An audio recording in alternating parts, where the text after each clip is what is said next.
আসসালামু আলাইকুম। আমি নুরুল আমিন সিদ্দিকী।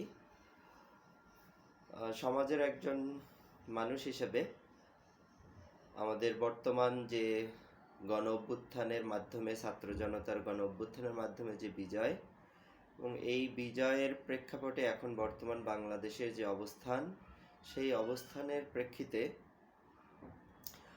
আমাদের দেশের বিদ্যমান রাজনৈতিক যে দলগুলো আছেন তাদের উদ্দেশ্যে কয়েকটি কথা বলার জন্যই আজকের আপনাদের সামনে আসা।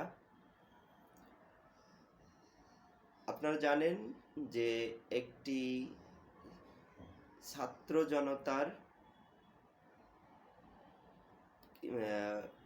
দারুণ বিক্ষোভ যদি বলি বা একটি কষ্টার্জিত যদি বলি, হাজারো মানুষের রক্ত এর বিনিময়ে, তাদের ত্যাগ তিতিক্ষার বিনিময়ে একটি স্বৈরাচার মুক্ত বাংলাদেশ এই মুহূর্তে আমাদের সামনে আছে। তো এই ক্ষেত্রে আপনারা যারা বাংলাদেশের রাজনৈতিক দলগুলো আছেন, আমি কারো নাম উল্লেখ করতেছি না, কিন্তু প্রতিটা রাজনৈতিক দল যারা বাংলাদেশে এখন বিদ্যমান আছেন, আপনাদের উদ্দেশ্যে কয়েকটি কথা বলতে চাই। প্রথমত হচ্ছে, এটি কোনো রাজনৈতিক অভ্যুত্থান ছিল না, এটি ছাত্র জনতার একটি অভ্যুত্থান, যেখানে রাজনৈতিক দলগুলোর ভূমিকা খুবই নগণ্য।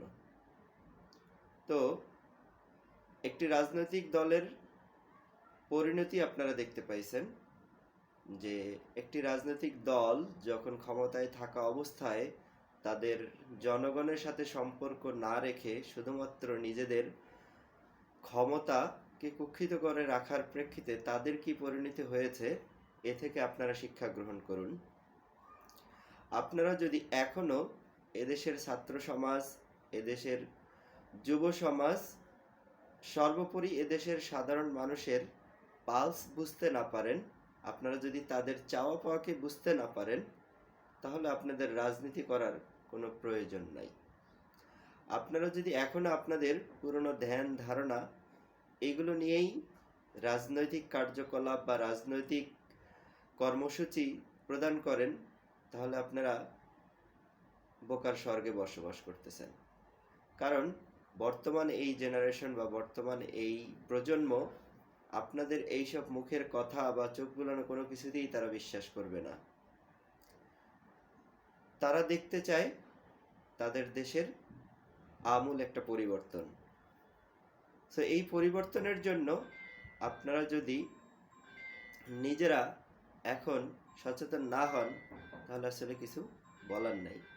তাই আপনাদের এখন উচিত হবে এমন কর্মসূচি দেওয়া যা দিয়ে আপনারা সাধারণ মানুষের কাছে যেতে পারেন, ছাত্র সমাজের কাছে যেতে পারেন, তাদের চাওয়া পাওয়াকে মূল্য দিতে পারেন।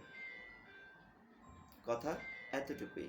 আশা করি আপনারা সেটা করবেন এবং সেভাবেই নিজেদের অবস্থানকে সুসংহত করবেন।